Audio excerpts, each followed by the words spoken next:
আমানতদারিতা বলতে কিছুই নেই, এই জন্য জাতি কখনো উন্নতি লাভ করতে পারে না। দেখবেন সেটা শিক্ষক থেকে একটা ডিসি, ওসি, যেটাই বলেন সবচেয়ে যারা খেয়ানত করতে বেশি পারে। কেন? একজন বলেন তো ওসির কাজ কি? অবশ্যই এটা তার জন্য আমানত নয়, আমানত। কিন্তু দেখবেন কিছু টাকার বিনিময়ে যে নির্দোষ ব্যক্তি তাকে জেলে রাখবে, আর যে নির্দোষ নয় তাকে দেখবেন ছেড়ে দিয়ে বসে আছে, এটা তার জন্য খেয়ানত।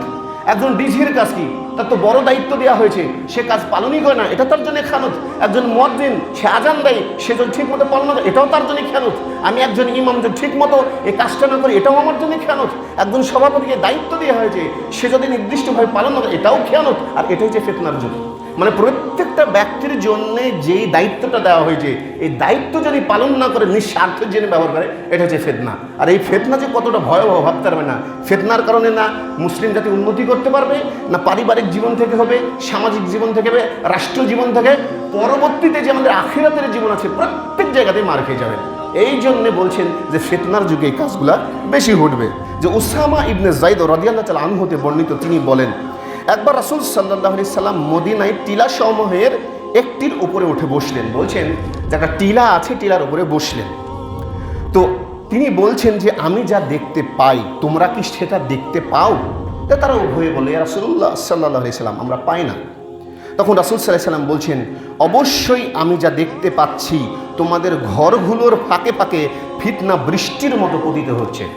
এখন যে রাসূল সাল্লাল্লাহু আলাইহি সাল্লাম এই কথা বললেন যে প্রত্যেকের ঘরের মধ্যে ফিতনা বৃষ্টির মতো ফাঁকে ফাঁকে ঢুকছে, এখন আপনি বলবেন যে এটাই আবার কিভাবে সম্ভব, কিভাবে ফিতনা ঢুকছে? দেখুন, ভাবেন, নিজের সন্তানের ফিতনা হচ্ছে এক ভয়াবহ ফিতনা। না আপনি কিছু করতে পারবেন, সন্তানকে অনেক ভালোবাসে, স্ত্রীর ফিতনা, স্বামীর ফিতনা। তারপর দেখবেন যে অর্থের ফিতনা, সম্পদের ফিতনা, বিদেশি কালচারের ফিতনা, বিদেশি মিডিয়ার ফিতনা। আপনি কোথা থেকে পাবেন? সব জায়গায় এমনভাবে ঢুকে আছে, অথচ রাসূল সাল্লাল্লাহু আলাইহি ওয়াসাল্লাম এই কথা 1450 বছর আগে বলে গেছেন। না তখন রাসূল সাল্লাল্লাহু আলাইহি ওয়াসাল্লাম দেখতে পেয়েছিলেন এটা হবে? আল্লাহ রাব্বুল আলামিন তাকে জানিয়ে দিয়েছিলেন যেই জিনিসটা আমরা এখন দেখতে পাই। আপনি প্রত্যেকটা হাদিস বিচার বিশ্লেষণ করে দেখবেন যে ফিতনা আসলে হয় কিনা। বাস্তব কথা বলছেন যে ঘরগুলোতে এমনভাবে ফিতনা ঢুকবে, বৃষ্টির পানি যেভাবে ফাঁক দিয়ে ঢুকে যায় এভাবে। তাই বলছেন, দেখুন এই সম্পর্কে সহিহ বুখারীর মধ্যে রাসূল সাল্লাল্লাহু আলাইহি ওয়াসাল্লাম আরও বলেছেন, তোমাদের ওপর এমন যুগ আসবে মানে যার পরের যুগ তার পরের যুগের চেয়ে আরও বেশি খারাপ হবে। রাসূল সাল্লাল্লাহু আলাইহি ওয়াসাল্লাম বলছেন যে এমন একটা সময় আসবে, এখন যে যুগটা দেখছেন এর চাইতে পরের যুগ, তার চাইতে তারপরের যুগ আরও ভয়াবহ হবে। আর এগুলো হচ্ছে ফিতনার যুগ। এবার আসুন, যে আমি আলোচনা করছিলাম যে ফিতনা কি, যে আবু হুরায়রা রাদিয়াল্লাহু তাআলা আনহু হতে বর্ণিত, রাসূল সাল্লাল্লাহু আলাইহি সাল্লাম বলেছেন যে ফিতনার যখন যুগ আসবে তখন সময়ের বরকত মানুষের জন্য কমে যাবে।